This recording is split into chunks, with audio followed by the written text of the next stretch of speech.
പ്രിയപ്പെട്ട കൂട്ടുകാരെ, ഇന്ന് നമ്മൾ നെഹ്റു ട്രോഫി, CBL പോലെയുള്ള ജലോത്സവങ്ങൾക്കായി വെയിറ്റ് ചെയ്യുമ്പോൾ വളരെ ചുരുക്കം ചില വള്ളസമിതികളും ക്ലബ്ബുകളും മാത്രമേ ഈ ജലമാമുഖത്തിനായി പൂർണ്ണമായി സജ്ജമായിട്ടുള്ളൂ.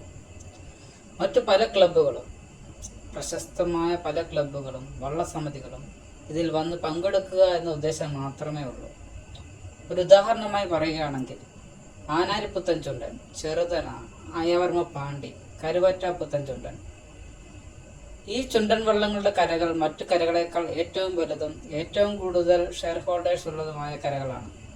എന്നിരുന്നിട്ടും അവരവരുടെ കരയിലെ യുവാക്കളെ എല്ലാവരെയും കൂടെ സംഘടിപ്പിച്ച് ഒരു 10 ദിവസത്തെ ട്രയലുമായി വന്നാൽ അത്യാവശ്യം നല്ല രീതിയിലുള്ള പ്രകടനം നടത്താൻ കഴിയുമെന്ന് വിശ്വസിക്കുന്നു.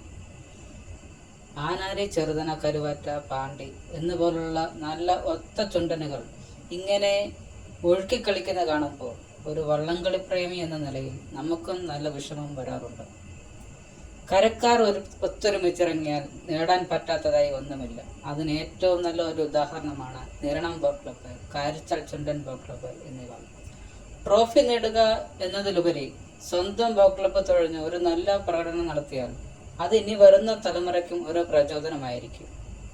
ഇതൊരു വള്ളംകളി പ്രേമി എന്ന നിലയിൽ എൻ്റെ ഒരു അഭിപ്രായം മാത്രമാണ് കേട്ടോ.